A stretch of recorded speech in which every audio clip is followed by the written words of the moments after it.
Hello Bond fans, before we jump into reviewing 2006's Casino Royale, there's a little matter I want to discuss first, and it seems like this is a good time to talk about it. It's a little matter that's been causing me some grief recently, and that little matter is the James Bond codename theory. For those who don't know, the James Bond codename theory is a theory used by casual Bond fans to explain why Bond has remained at relatively the same age for the past 50 years and why his personality has changed from incarnation to incarnation.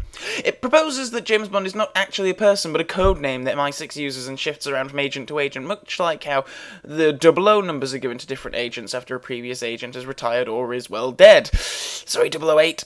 And also similar to how the titles of M and Q are passed down. The reason I'm talking about this now is because it's a theory that seems to have gained an awful lot of credence since the whole Casino Royale reboot thing. It seems some people just can't get over the fact that Judi Dench as M exists in two separate Bond universes.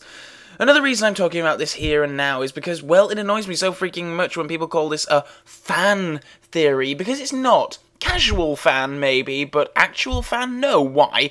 Well, because an actual fan of James Bond would know that the codename theory doesn't hold up at all when it comes under scrutiny. So with that in mind, let's play a little game called Connect the Bonds. Let's start with the transition from Connery to Lazenby. There is evidence for both sides of the codename theory presented in On Her Majesty's Secret Service, really. Well, kind of. The whole this never happened to the other fella thing really pisses me off, and some people have taken this as Lazenby's Bond referring to Connery's Bond, i.e. this never happened to the guy who had the job before me, which isn't it at all. It was intended as a fourth wall breaking joke, meant to make people laugh a little and break the ice with the new Bond. I've heard some people justify it as being a subtle reference to Prince Charming from Cinderella holding the shoe and whatnot, and yeah, I guess if you hate the fourth wall breaking that much, then it's as good a reasoning as any, but it was always intended as a fourth wall breaking joke. It's stupid, but it doesn't prove that this Bond is a different character to Connery's Bond. Anyway, later on in Madge we see Lazenby's Bond clearing out his desk. Artifacts we see include Honey Rider's knife, Red Grant's Garroty watch, and the breathing device from Thunderball. These are all objects that Connery's Bond obtained in his travels, and as such we can deduce that Connery's Bond and Lazenby's Bond are intended as the same character. This is further backed up by the fact that the reason Connery's Bond is so obsessed with finding Blofeld in the pre-credits of Diamonds Are Forever is because Blofeld killed his wife, who is also Lazenby's wife, because they're the same character existing in the same universe. I've heard people make the argument that because Blofeld doesn't recognise Bond in On Her Majesty's Secret Service, despite having come face to face with him in You Only Live Twice, that somehow means that these two have never met before. While this is something of a major error on the part of the filmmakers, down to the fact that Majesty's Secret Service came out before You Only Live Twice in the book order, and the filmmakers decided they were going to stay so true to Majesty's Secret Service that they wouldn't even address this little issue. Anyway, it's an error, but it must be treated as that, an error on the part of the filmmakers. Besides, if we're to believe this codename thing, does that mean that Blofeld is a codename that gets swapped around too? Was Henderson from You Only Live Twice secretly a Spectre agent who actually faked his death and climbed the ranks to become Blofeld? Did Scaramanga actually fail in killing Andrea in The Man with the Golden Gun, and after the events of that film she turned to smuggling but Bond just forgot about her and didn't make the connection? No, of course not, but it's the same kind of logic that supporters of the codename theory use. Anyway, on to Moore's Bond. He's easy to connect with the other ones. The graveyard scene in For Your Eyes Only, as well as the scene with Anya at a bar in The Spy Who Loved Me, proves that all three actors are portraying the same man. It even makes sense on a chronological timeline, really, if you look at it. Bond starts in his early to mid-30s in Dr. No and is in his mid-50s by A View to a Kill. It's when they recast Bond as Timothy Dalton that people who insist on having this series on a chronological timeline really get their knickers in a twist.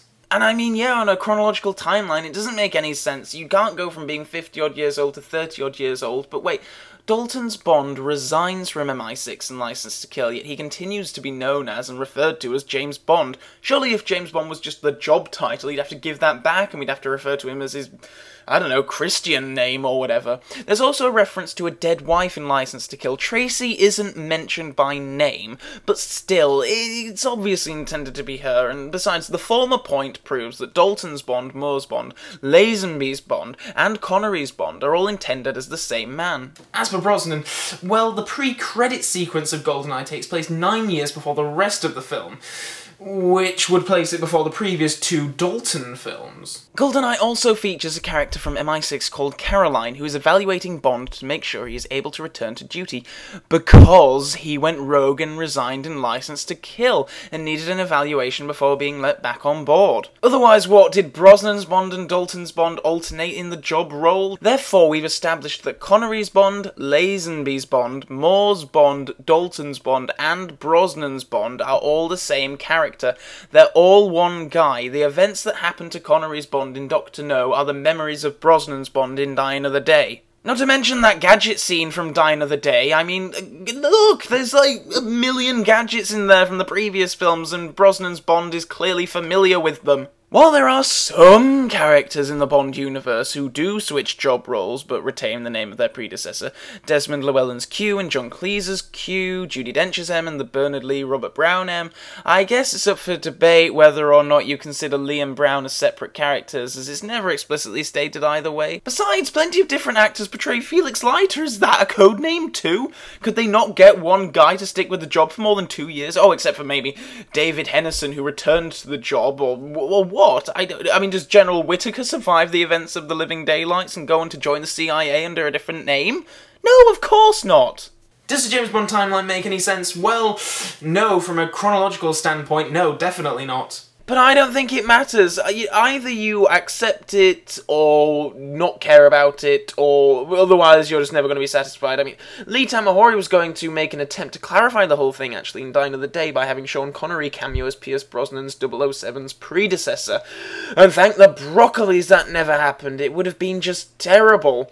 There's an interesting interview out there, actually, where Tamahori mentions this, and the interviewer catches him out with the whole Roger Moore visiting Tracy's grave thing, and Tamahori suddenly realises he's an idiot. I mean, do find that interview and check it out if you can. So, Connery, Lazenby, Moore, Dalton, Brosnan, all one character.